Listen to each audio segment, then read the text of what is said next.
राम राम किसान भाइयों, आपके लिए एक सूचना है कि सरकार ने 2 दिन पहले एक नियम लागू किया है।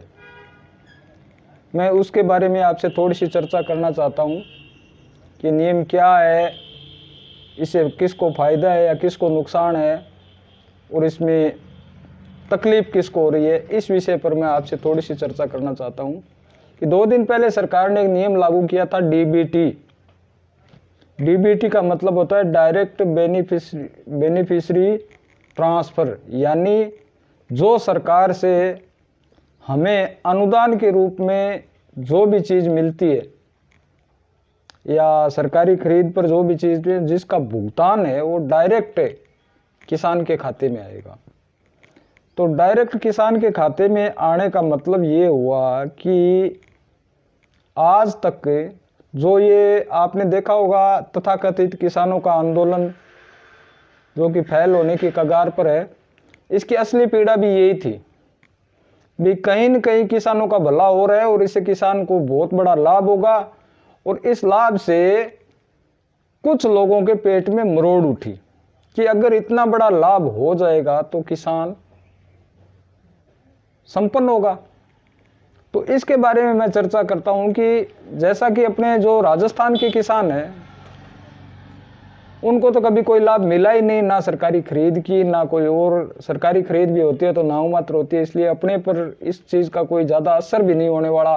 लागू होगा तो भी कोई असर नहीं होगा, नहीं होगा तो भी कोई असर नहीं होगा, क्योंकि पंजाब और हरियाणा 2 स्टेट ऐसे हैं जहाँ पर डीबीटी का असर पड़ेगा। डीबीटी से क्या होगा कि जो पंजाब और हरियाणा की मंडियां हैं और वहाँ के आड़तीये हैं, आज तक वो क्या करते थे कि किसान का माल खुद सरकार को देते थे, खुद लेते थे और उसके एवज में उनको 2.5% कमीशन मिलता था रकम का। तो एक आड़तिया मतलब हर सीजन में करोड़ों रुपए कमीशन के रूप में कमा रहा था। तो सरकार ने तय किया कि आज के बाद माल तो आड़तिया ही खरीदेंगे, मतलब आड़तिया ही लेगा और सरकार को भी आड़तिया ही देगा। अब एक नया नियम लागू कर दिया कि उसमें जो पेमेंट जो आड़तिये को आता था, आड़तिये के खाते में आता था और आड़तिया किसान को देता था, उसके बजाय सरकार ने तय ये किया है कि वो पेमेंट अब से जिस किसान की गिरदावरी, क्योंकि माल खरीदने के साथ आपके ज़मीन के डॉक्यूमेंट्स देने पड़ेंगे भी मेरे इतने बीघा में गेहूं बोए हुए हैं, इतने बीघा में बाजरी बोई है, इतने बीघा में सरसों बोई है और इतने बीघा में गन्ना बोया है। तो उसके डॉक्यूमेंट साथ में देकर के अपना माल आड़तिया के पास तुलवाना होगा और आड़तिया उसको सरकार को तोल देगा, एफसीआई को तोल देगा। सरकार का मतलब एफसीआई। अब क्या है, एफसीआई क्या करेगी कि जितना माल आपका तुला है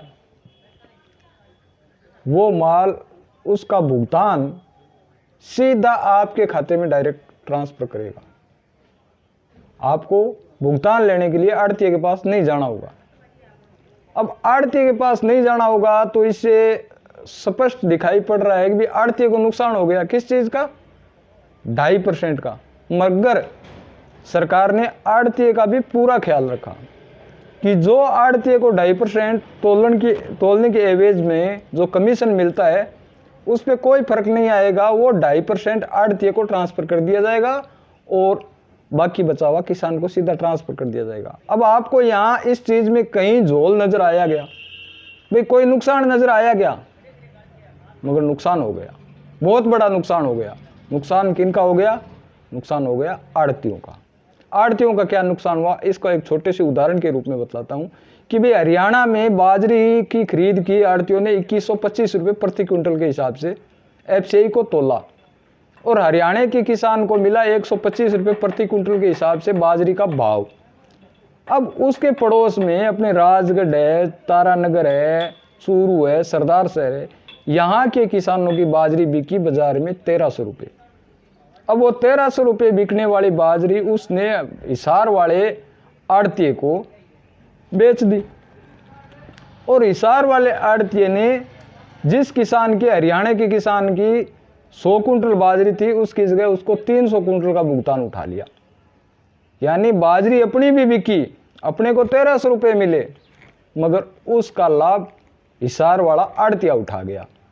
अब जो आड़तिए जो किसानों के पीछे रहकर आंदोलन कर रहे थे, अब क्या कर रहे हैं कि ओपन आ रहे हैं, सामने आ रहे हैं कि भाई ये हमारे साथ अन्याय हो रहा है, हमने किसानों का साथ दिया इसलिए आप हमारे साथ बदला ले रहे हो।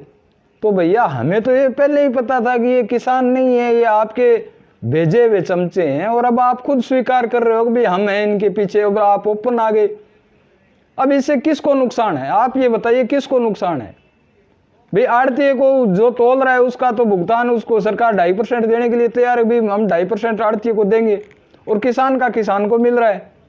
तो भैया चोरी कहाँ हो रही है? किसान के नाम पर माल आप लूट रहे हो और भ्रमित किसान को कर रहे हो। ये कब तक चलेगा? किसान का लाभ किसान को ही मिले।